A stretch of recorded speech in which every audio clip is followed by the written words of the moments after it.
فاتحہ.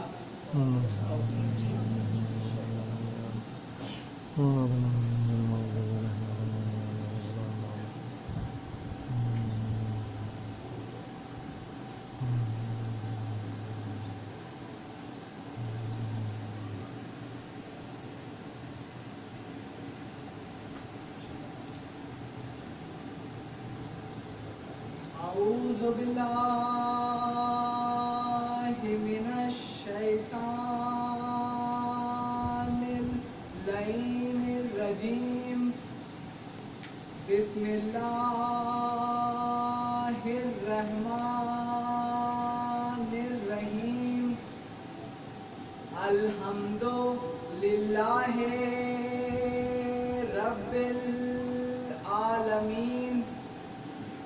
الصلاۃ والسلام علی اشرف الانبیاء والمرسلین سیدنا و نبینا و مولانا و مقتدانا غالب علی کل غالب علی ابن ابی طالب مولا الثقلین جد الحسن والحسین ابی القاسم محمد. اللهم صل على محمد وآل محمد وعلى اہل بیتہ الطیبین الطاہرین المعصومین المنتجبین المنتخبین. آمین یا الہ العالمین. اما بعد فقد قال اللہ تبارک و تعالی فی کلامہ الحمید و فرقانہ المجید و قولہ الحق. بسم اللہ الرحمن الرحیم. قل لا اسألکم علیہ اجرا الا المودۃ فی القربى. صلوات پڑھ دیں. اللهم صل على محمد وآل محمد. اللهم صل على محمد وآل محمد. تمام تعریفیں اس خدائے بزرگ و برتر کے لیے ہے کہ جس کی نعمتوں کا سلسلہ جاری و ساری ہے، اور تمام ہدیہ درود و سلام ان ازواج مقدسات کے لیے ہیں کہ جن کی تعلیمات کے نتیجے میں ان نعمتوں کا شکر جاری و ساری ہے. ایک صلوات پڑھ دیں محمد والے. اللهم صل على محمد وآل محمد. تو قرآن میں یہ ارشاد ہو رہا ہے کہ قل لا اسألکم علیہ اجرا الا المودۃ فی القربى، کہ اے رسول ان سے کہہ دیجئے کہ ہمیں اجر رسالت میں کچھ نہیں چاہیے. ہمیں اجر رسالت میں کچھ نہیں چاہیے سوائے کہ اس کے کہ یہ ہماری قربا سے مودت کریں. ایک صلوات پڑھ دیں محمد والے. اللهم صل على محمد وآل محمد. تو جب میرے رسول سے پوچھا گیا کہ آپ کی قربا یعنی آپ کے قرابت داروں سے مراد کون ہے، تو میرے رسول نے فرمایا کہ میرے قربا یعنی میرے قرابت داروں سے مراد علی و فاطمہ اور ان کی آل ہے. ایک صلوات اور پڑھ دیں. اللهم صل على محمد وآل محمد. تو اسلام کیا ہے؟ اسلام جو ہمارا مذہب ہے وہ کیا ہے؟ اسلام کا مطلب ہوتا ہے سلامتی. اسلام کا مطلب ہوتا ہے سلامتی. اور ہمارا جو خدا ہے جیسا کہ قرآن میں موجود ہے بسم اللہ الرحمن الرحیم، مطلب ہمارا خدا وہ ہے جو رحمان بھی ہے اور رحیم بھی ہے. اسلام سلامتی کا مذہب ہے. خدا جو ہے وہ رحمان و رحیم ہے، اور جو پیغمبر ہے وہ رحمت للعالمین ہے. جو پیغمبر ہیں وہ رحمت للعالمین ہیں. تو کیا وجہ ہے کہ اس عظیم مذہب کے ماننے والے دہشت گرد نکل رہے ہیں؟ کیا وجہ ہے کہ اس عظیم سلامتی والے مذہب کے ماننے والے دہشت گرد نکل رہے ہیں؟ تو یہ دہشت گردی کا نتیجہ یہ اس وجہ سے ہے کہ ان لوگوں نے اسلام محمد اور ان کی آل سے نہیں لیا ہے، انہوں نے اسلام بادشاہ سے لیا ہے، انہوں نے اسلام گلی کے مولوی سے لیا ہے، اور انہوں نے اسلام ایسی جگہ سے لیا ہے جہاں سے مناسب نہیں تھا، اس لیے وہ بھٹک گئے ہیں، اور اس بھٹکنے میں نقصان ہمارا کر رہے ہیں کہ ہمارے مذہب کو بھی بدنام کر رہے ہیں۔ ہمارا رسول جو ہے ان کا کردار کیا ہے کہ ہمارا رسول جب بھی ایک گلی سے گزرتا تھا تو ایک بڑھیا تھی جو ان پر کوڑا ڈالا کرتی تھی، ایک بڑھیا تھی جو ان پر کوڑا ڈالا کرتی تھی۔ ہر جگہ یہ موجود ہے کہ وہ بڑھیا رسول پر کوڑا ڈالا کرتی تھی، لیکن کہیں یہ موجود نہیں کہ وہ کوڑا رسول پر لگا، وہ کوڑا رسول پر لگا۔ کیوں؟ اس کی کیا دلیل ہے کہ قرآن میں اللہ ارشاد فرما رہا ہے وَطَہَّرَكُمْ تَطْہِيرًا، کہ اللہ اہل بیت سے نجاست کو یہ تو بالکل ممکن ہے کہ بڑھیا جو ہے وہ روز رسول پر کوڑا پھینکتی تھی، لیکن یہ ممکن نہیں کہ وہ کوڑا رسول پر پڑتا تھا۔ ساتھ میں نے ایک سوال پڑھتا ہوں، اللہم صلی علی محمد۔ اور یہ جو آیت ہے طہارکم تطہیرا والی، یہ کچھ اور بھی بتاتی ہے، یہ بتاتی ہے کہ خدا ارشاد کر رہا ہے کہ میں نے اہل بیت سے نجاست کو دور رکھا ہے۔ تو اب یہ سمجھ میں آیا کہ آپ ہماری مجلسوں میں اس لیے نہیں آتے ہیں، آپ ہمارے جلوس میں اس لیے شریک نہیں ہوتے ہیں، یہ آپ کی مرضی نہیں ہے، بلکہ خدا پاکیزہ جگہ سے دور رکھتا ہے، نجاست کو دور رکھتا ہے۔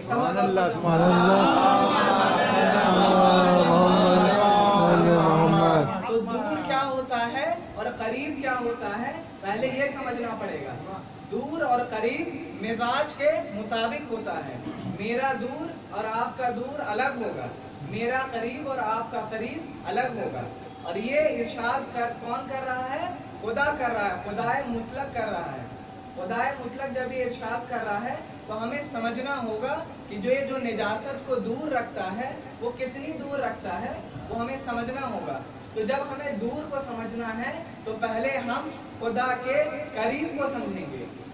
جب حضرت آدم جنت سے زمین پر آئے تب حضرت آدم نے یہ ارشاد فرمایا کہ قیامت بہت قریب ہے۔ اس کے بعد حضرت موسیٰ آئے، حضرت نوح آئے، حضرت عیسیٰ آئے، سب نے ایک ہی جملہ فرمایا کہ قیامت بہت قریب ہے، قیامت بہت قریب ہے۔ ختمی مرتبت نے فرمایا قیامت بہت قریب ہے۔ جب خدا کا قریب اتنا بڑا ہے تو خدا کا دور کتنا بڑا ہوگا؟ خدا کا دور کتنا بڑا ہوگا؟ ایک سب بات پڑھتے محمد والا، اللہم صلی علی محمد۔ تو یہ جو اہل بیت ہیں، آل محمد ہیں، انہیں وارث قرآن بنایا گیا۔ قرآن ہے وراثت، قرآن ہے وراثت، اور ان کے وارث کون ہیں؟ اہل بیت۔ کیسے ہیں وہ بتاتے ہیں۔ پہلے تو آپ کو یہ بتانا چاہوں گا کہ جن لوگوں کا یہ یقین ہے، شورا پہ یقین ہے، صحیفہ پہ یقین ہے، ان کو پہلے اس روایت سے، اس واقعے سے، اس دلیل سے یہ بتانا چاہوں گا کہ نہ شورا کوئی کام آئے گی، نہ صحیفہ کوئی کام آئے گا۔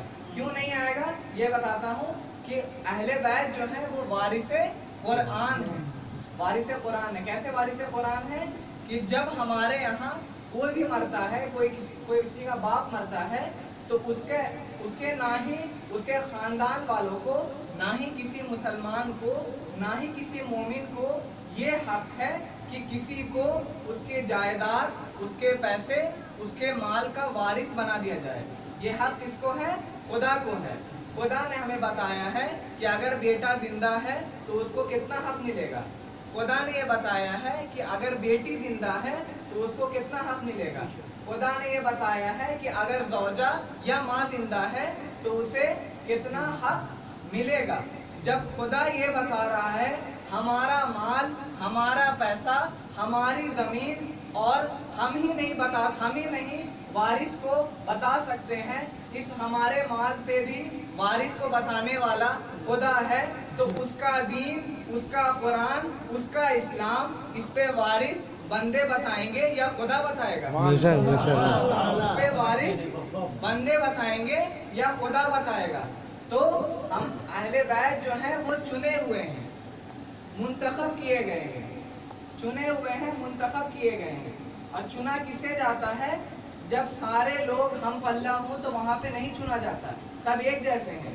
چنا وہیں پہ جاتا ہے کہ جب کسی کی عظمت کچھ بلند ہو، جب کوئی کسی چیز کو ڈیزرو کرتا ہو تو اسے چنا جاتا ہے، منتخب کیا جاتا ہے. تو آل محمد کو وارث قرآن منتخب کیا گیا، چنا گیا. اور علامہ اظہر زیدی صاحب نے ایک بہت ہی بہترین اور بہت خوبصورت جملہ کہا ہے کہ ہم خدا کا شکر جتنا ادا کریں وہ کم ہے، کیونکہ رسول کے آنکھ بند ہونے کے بعد ہمارے حصے میں وہ آئے ہیں جو چنے ہوئے ہیں، اور غیر شیعہ کے حصے میں وہ آئے ہیں جو چھٹے ہوئے ہیں. ہمارے حصے میں وہ آئے ہیں جو چنے ہوئے ہیں، اور ان کے حصے میں وہ آئے ہیں جو چھٹے ہوئے ہیں. صلوات پڑھتے ہیں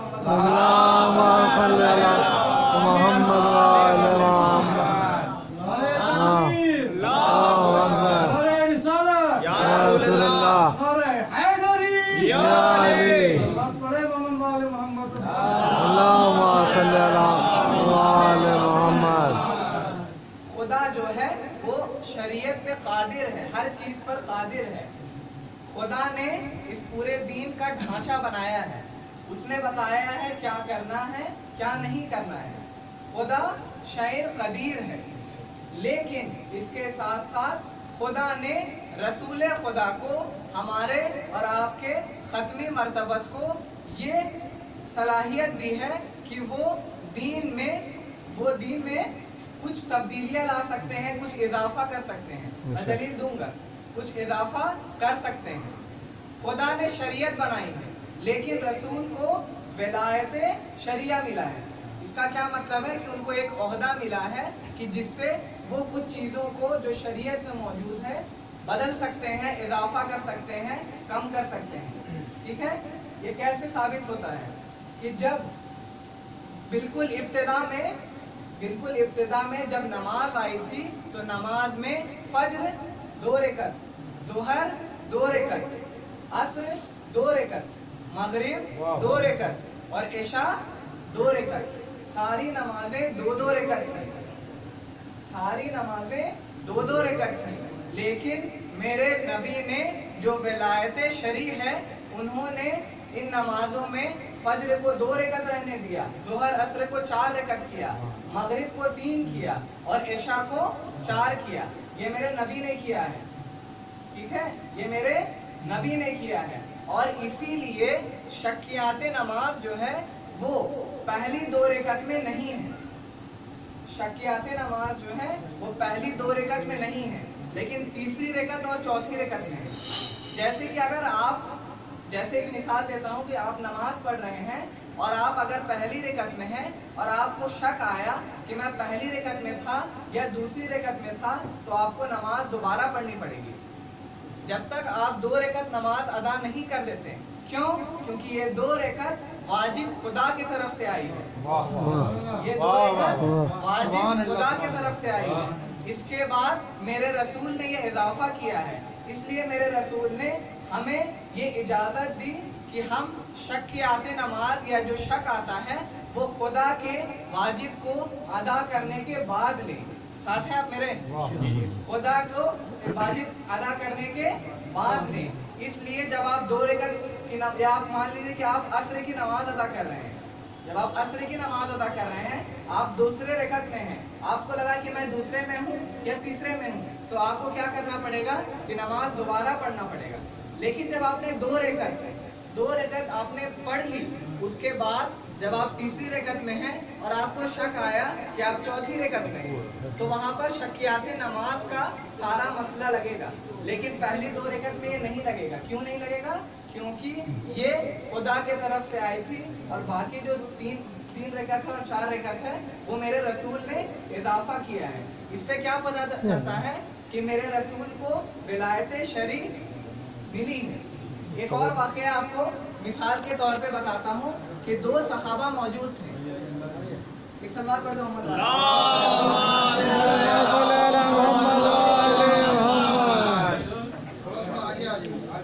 نعرہ حیدر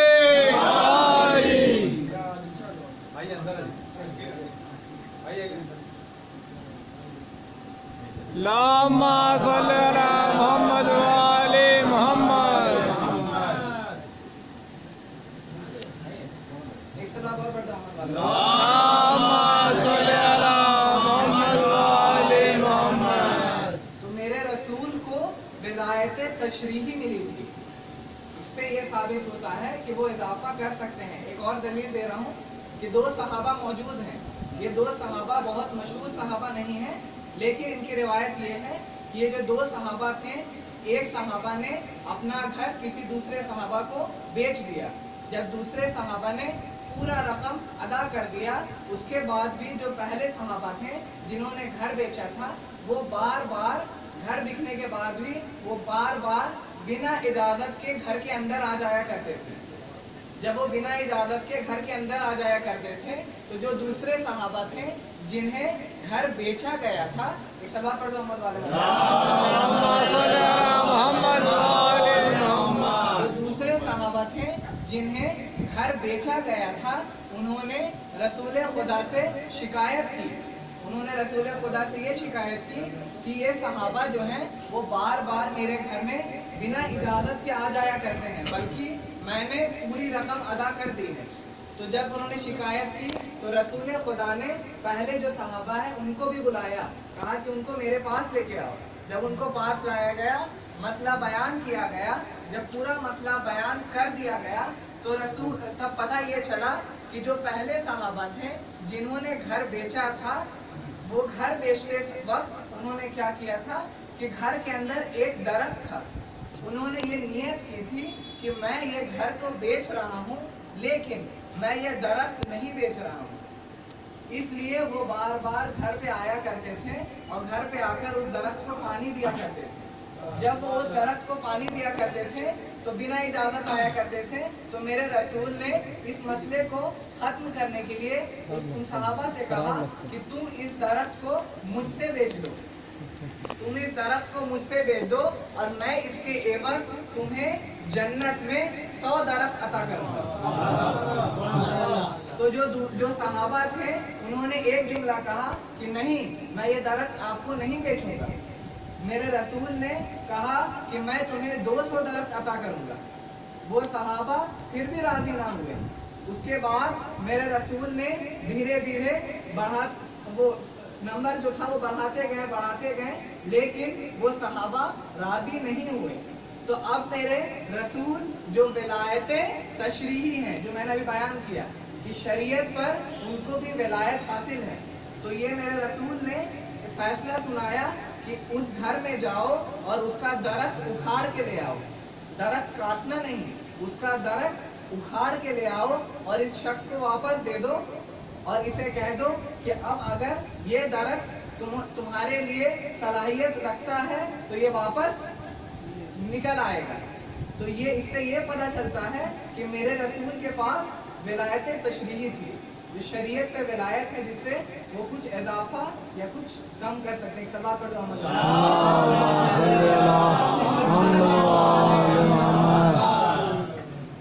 ایک سوال تو پڑھ دو۔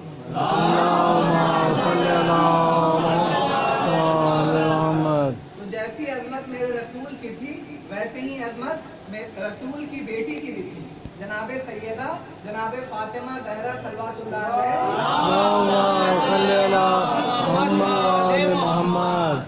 تو ایک ایسا موقع آیا کہ عورتوں میں بحث چھڑ گئی، عورتوں میں یہ بحث چھڑ گئی کہ عورتوں کے لیے کون سا زیور سب سے بہترین ہے۔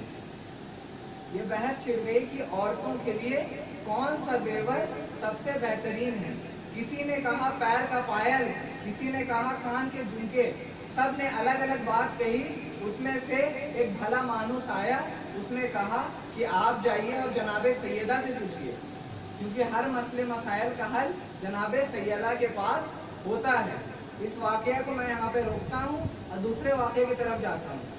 ایک سب بات پڑھ دو اللہم صلی علی محمد وآل محمد. بہشت زیور جو کتاب ہے، اس میں علامہ صاحب نے یہ فرمایا کہ ایک بار کی بات ہے کہ رسول جو ہے، رسول اور ان کی بیوی میں کچھ ناراضگی ہو گئی تھی.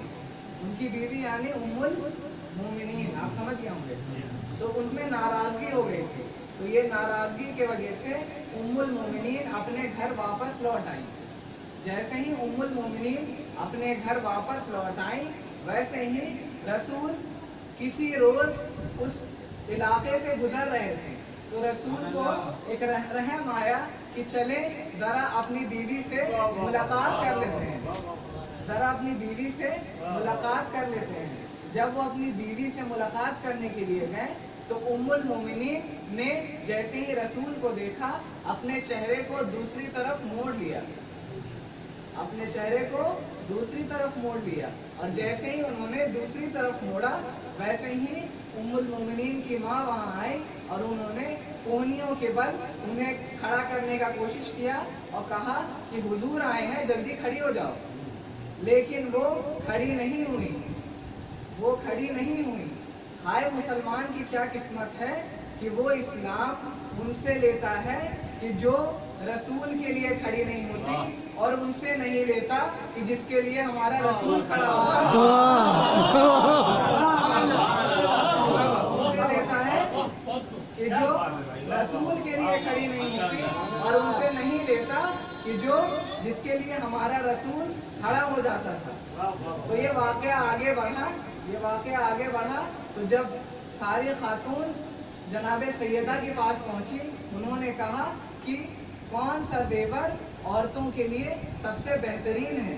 تو جب ان لوگوں نے خود ہی کہا کہ کیا یہ کان کی بالی ہے، کیا یہ ناک میں پہننے والی چیز ہے، یا یہ پیر کی پائل ہے، سب نے الگ الگ بات بتایا. تو جناب سیدہ نے کہا غلط، بالکل غلط. عورتوں کے لیے سب سے بہترین زیور حیا ہے. عورتوں کے لیے سب سے بہترین زیور حیا ہے.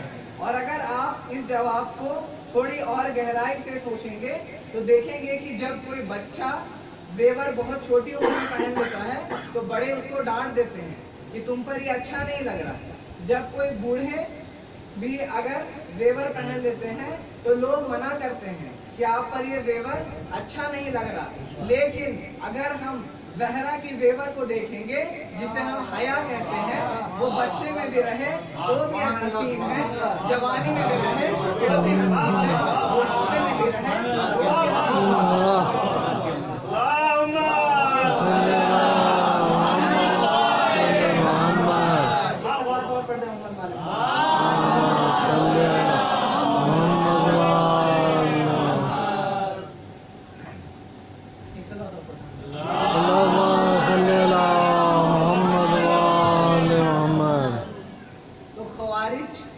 خوارج جو ہیں جنہوں نے مولا علی کو قتل بھی کیا تھا، عبد الرحمن نے، تو یہ جو خوارج تھے، یہ جب جنگ نہروان ہو گئی تھی، اس کے بعد یہ خوارج کا ایک پوری جو فوج تھی، ان کا کیا کام تھا کہ جس طرف جیت دکھتی تھی یہ اس طرف آ جایا کرتے تھے.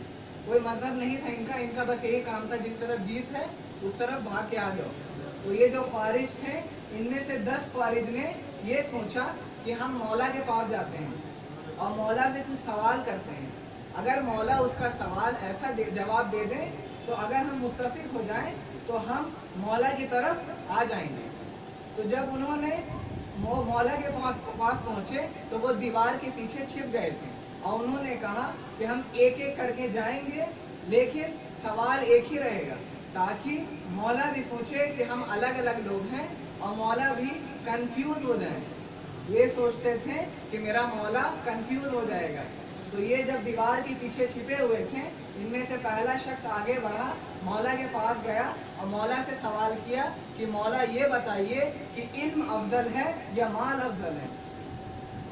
مولا سے یہ سوال کیا کہ علم افضل ہے یا مال افضل ہے؟ تو میرے مولا نے جواب دیا علم افضل ہے۔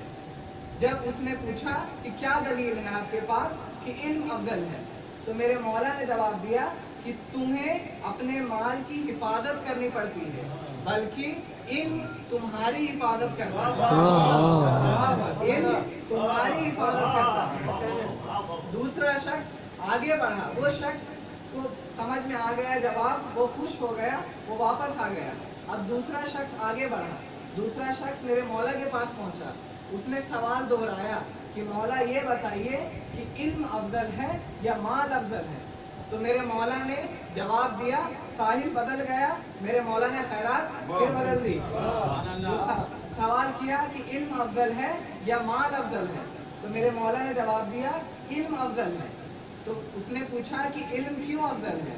تو میرے مولا نے جواب دیا کہ جب تم مال کو خرچ کرتے ہو تو وہ ختم ہو جاتا ہے، اور جب تم علم کو خرچ کرتے ہو، علم کو بانٹتے ہو تو وہ اور بڑھ جاتا ہے۔ تیسرا شخص آگے بڑھا، اس نے پھر سوال کو دہرایا، مولا یہ بتائیے کہ علم افضل ہے یا مال افضل ہے؟ تو میرے مولا نے جواب دیا کہ علم افضل ہے۔ اس نے پوچھا کہ مولا یہ کیسے کہ علم افضل ہے؟ تو میرے مولا نے جواب دیا کہ جو انسان جس کے پاس مال ہوتا ہے وہ رات میں سکون سے نہیں سو پاتا، لیکن جس کے پاس علم ہوتا ہے وہ سکون کی نیند لیتا ہے۔ چوتھا شخص پھر آگے بڑھا، اس نے سوال کو دہرایا، مولا یہ بتائیے کہ علم افضل ہے یا مال افضل ہے؟ تو میرے مولا نے پھر جواب دیا کہ علم افضل ہے۔ اس نے پوچھا کہ علم کیسے افضل ہے؟ تو میرے مولا نے جواب دیا کہ مال کو اگر تم کہیں رکھ دو تو وہ پرانا ہو جاتا ہے، خراب ہو جاتا ہے، لیکن علم کو جتنے وقت تک رکھو وہ کبھی پرانا نہیں ہوتا، کبھی خراب نہیں ہوتا۔ ایک سوال پڑھ دو اللہم صلی علی محمد وآل محمد۔ پانچواں شخص آگے بڑھا، اس نے بھی سوال کیا، مولا یہ بتائیے کہ علم افضل ہے یا مال افضل ہے؟ تو میرے مولا نے پھر وہی جواب دیا کہ سنو علم افضل ہے۔ جب اس شخص نے دلیل مانگی تو میرے مولا نے کہا کہ جس کے پاس مال ہوتا ہے لوگ اسے کنجوس کہتے ہیں، لیکن جس کے پاس علم ہوتا ہے لوگ اسے کریم سمجھتے ہیں۔ چھٹا شخص، ساتواں شخص دھیرے دھیرے کر کے آگے بڑھنے لگا، سب نے اسی سوال کو دہرایا۔ ایک اور شخص آیا، اس نے کہا مولا یہ بتائیے کہ علم افضل ہے یا مال افضل ہے؟ میرے مولا نے اس شخص کو بھی جواب دیا کہ علم افضل ہے۔ تو اس شخص نے پوچھا کہ علم کیسے افضل ہے؟ تو میرے مولا نے بتایا کہ علم جو ہے وہ انبیاء کی میراث ہے اور مال جو ہے وہ قارون و شداد کی میراث ہے۔ ایک اور شخص آگے بڑھا، اس نے بھی وہی سوال دہرایا، مولا یہ بتائیے کہ علم افضل ہے یا مال افضل ہے؟ تو میرے مولا نے جواب دیا کہ بے شک علم افضل ہے۔ اس شخص نے دلیل مانگی تو میرے مولا نے کہا کہ علم اس لیے افضل ہے کیونکہ مال تمہیں صرف اس دنیا میں تمہارے ساتھ رہے گا، لیکن علم جو ہے وہ اس دنیا میں بھی تمہارے ساتھ رہے گا اور اس دنیا میں۔ اس کے بعد میرا مولا کھڑا ہوا اور میرے مولا نے جب وہ شخص وہ سب کے سب آنے لگے، سارے کے ساتھ ایک ساتھ آنے لگے۔ پہلے انہوں نے سوچا تھا کہ مولا کو کنفیوز کریں گے، اب وہ ساتھ ساتھ آنے لگے۔ کہا کہ مولا ہم سے غلطی ہو گئی، ہم آپ کے ساتھ ہیں۔ تو میرے مولا نے کہا اتنی جلدی؟ تو اس شخص نے انہوں نے کہا کہ مولا ہم نے آپ سے 10 سوال پوچھے، 10 سوال بالکل ایک جیسے تھے، لیکن آپ نے 10 سوال کے بالکل مختلف جواب دیا اور ہر جواب سے ہمیں وہی سکون حاصل ہوا جو پہلے سے حاصل ہوا تھا۔ تو میرے مولا نے دہرایا کہ میں وہ علی ہوں کہ اگر قیامت تک تم اسی سوال کو دہراتے رہو گے تو میں علی اسی سوال کا مختلف جواب دیتا رہوں گا۔ اللہم صلی علی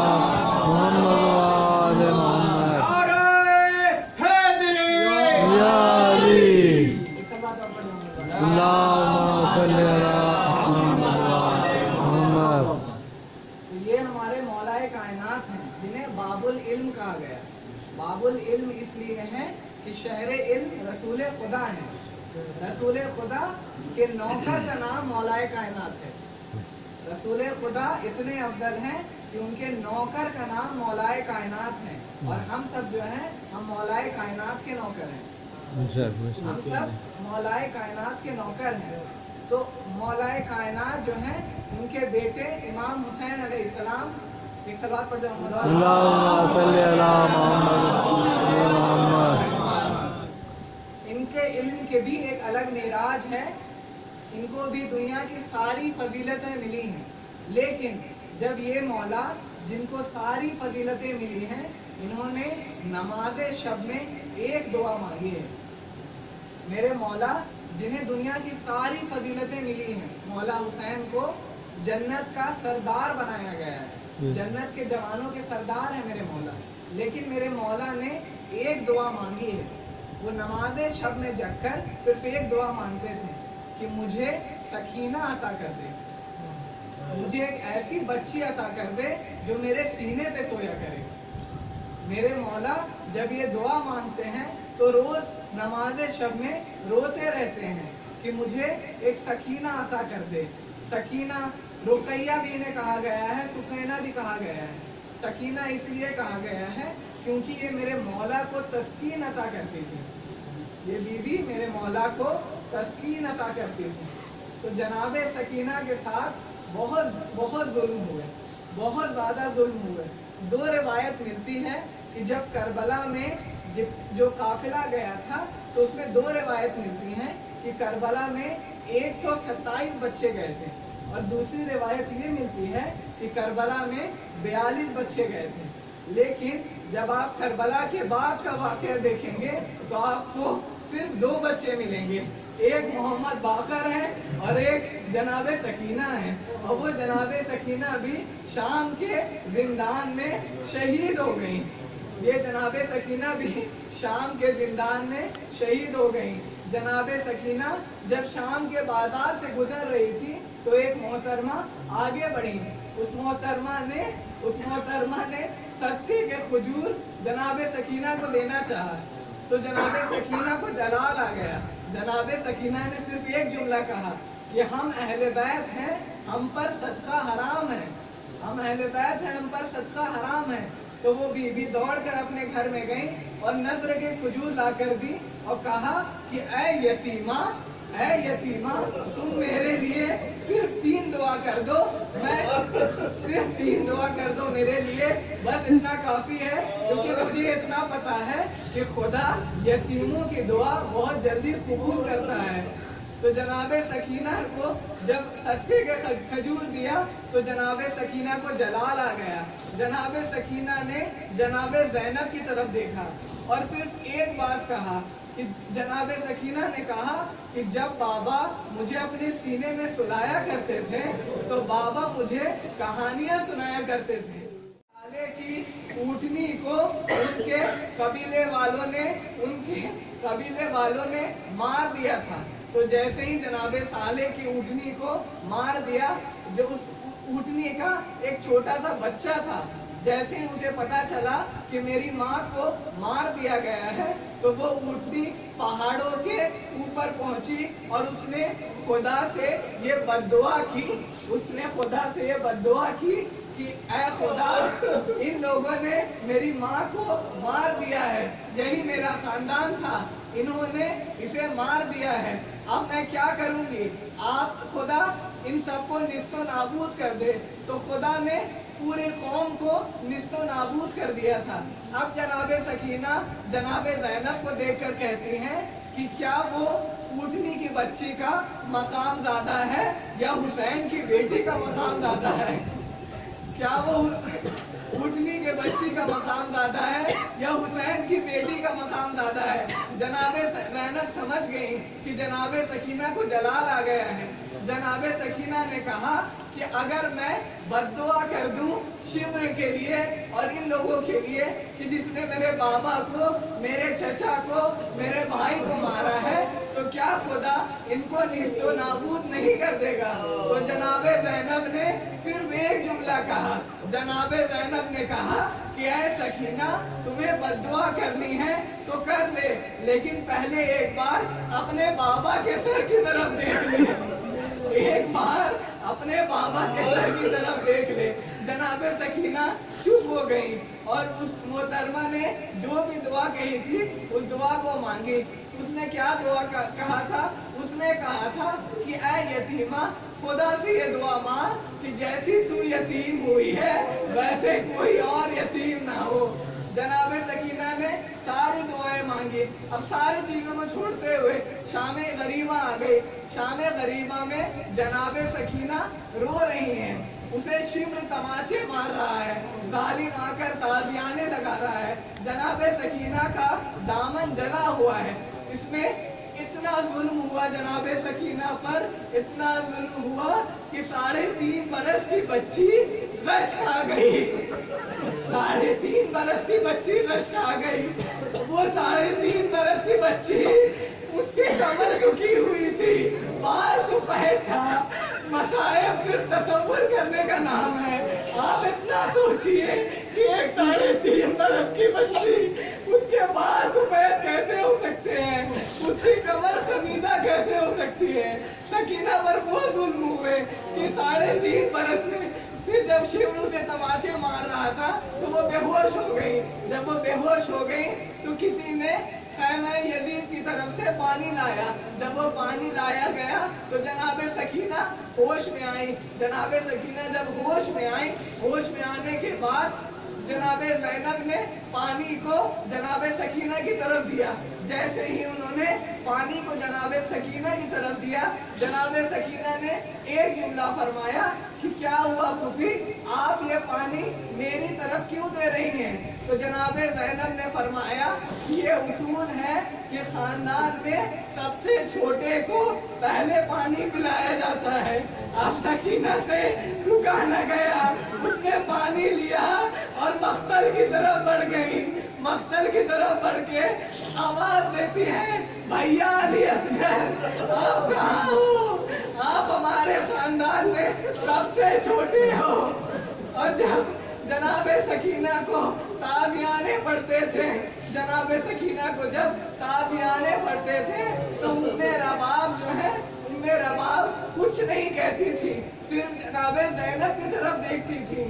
جناب زینب نے کہا کہ ام رباب میری طرف مت دیکھا کرو، اب عباس زندہ نہیں ہے، میری طرف مت دیکھا کرو، عباس اب زندہ نہیں ہے۔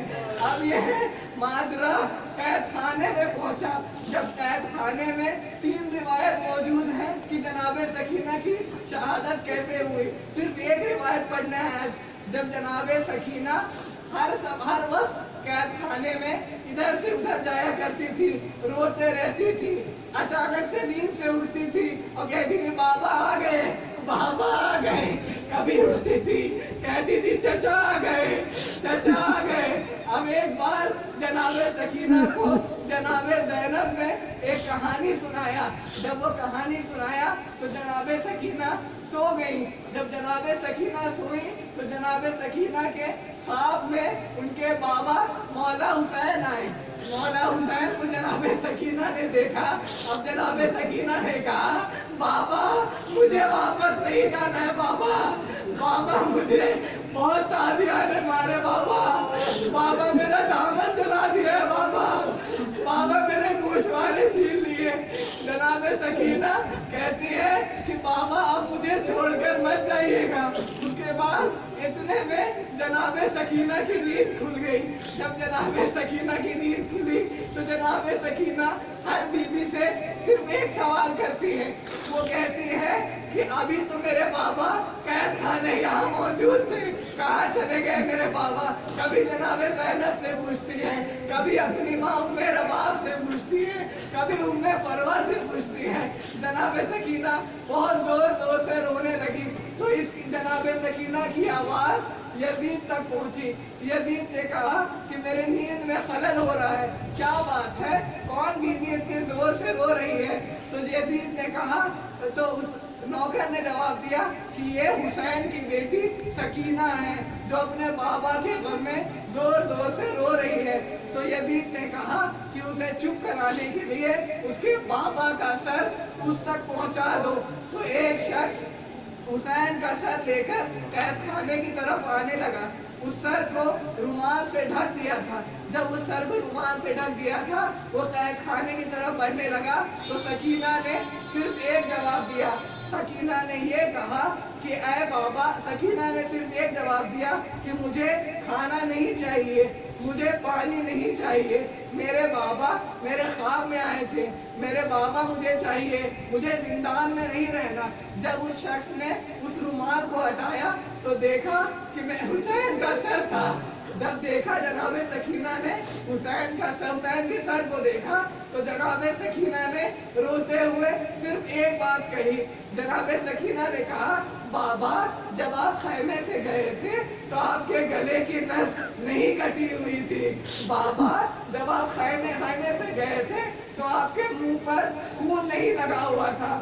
بابا جب آپ خیمے سے گئے تھے تو آپ کا ہونٹ نہیں کٹا ہوا تھا. کس نے آپ کے ہونٹ کو کاٹ دیا؟ یہ کس کا خون ہے بابا؟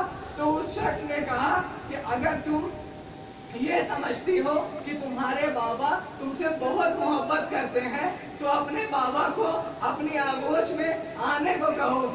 جناب سکینہ نے ایک جملہ کہا کہ بابا یہ میری عزت کا سوال ہے, آپ مجھ سے کتنا محبت کرتے ہیں, آج اس رئی کو دکھا دیجئے, بابا میری گود میں آ جائیے. حسین کا سر بلند ہوا, جناب سکینہ کی گود میں آیا. جناب سکینہ نے رخسار پہ رخسار رکھے اور رونے لگی. جب وہ رو رہی تھی تو اس میں بیویوں نے ایک حلقہ بنایا. جب بیویوں نے ایک حلقہ بنایا تو اس وقت کچھ دیر کے بعد جناب سکینہ روتے روتے گر گئی. اور میرے چوتھے امام یہ بات فرماتے ہیں کہ منحال تم یہ مجھ سے پوچھتے ہو کہ جوانی میں بزرگ کیسے بن گیا, جوانی میں میرے بال سفید کیسے ہو گئے, کہ جب میں نے سکینہ کو مرتے ہوئے دیکھا, جب میں نے سکینہ کو شہید ہوتے ہوئے دیکھا تو اس بھائی کے پاس اتنا پانی بھی نہیں تھا کہ جناب سکینہ کی قبر پہ ڈال سکے. اور جب اس بھائی نے توس کے ساتھ زنجیر کے ساتھ اپنی چھوٹی بہن کا لاشا اٹھایا تو اس وقت سے مجھے بزرگی آ گئی. اور منحال کو جب مولا یہ روایت بیان کرتے ہیں اس کے بعد کہتے ہیں کہ جب سال گزر گیا یزید نے اعلان کیا کہ آپ اپنے گھر واپس جا سکتے ہیں. جب اس کے بعد جناب سجاد نے ایک مجلس کا انعقاد کیا قید خانے میں. جب مجلس ہونے والی تھی تو تبرکات آ رہے تھے, کبھی اولو محمد کا سر آیا, کبھی عباس کا سر آیا, کبھی حسین کا سر آیا. جب سارے سر آ گئے, ساری بیویاں رو چکی, اس کے بعد ساری بیویوں کی چادریں آنے لگی. جب ساری بیویوں کی چادریں آنے لگی تو اس چادروں کے بیچ ایک جلی سی چادر, اس چادروں کے بیچ ایک جلی سی چادر موجود تھی. زینب نے کہا, اے سکینہ تمہیں اپنے چادر کا بہت خیال تھا, لو تمہاری چادر آ گئی. واہ سکینہ, واہ.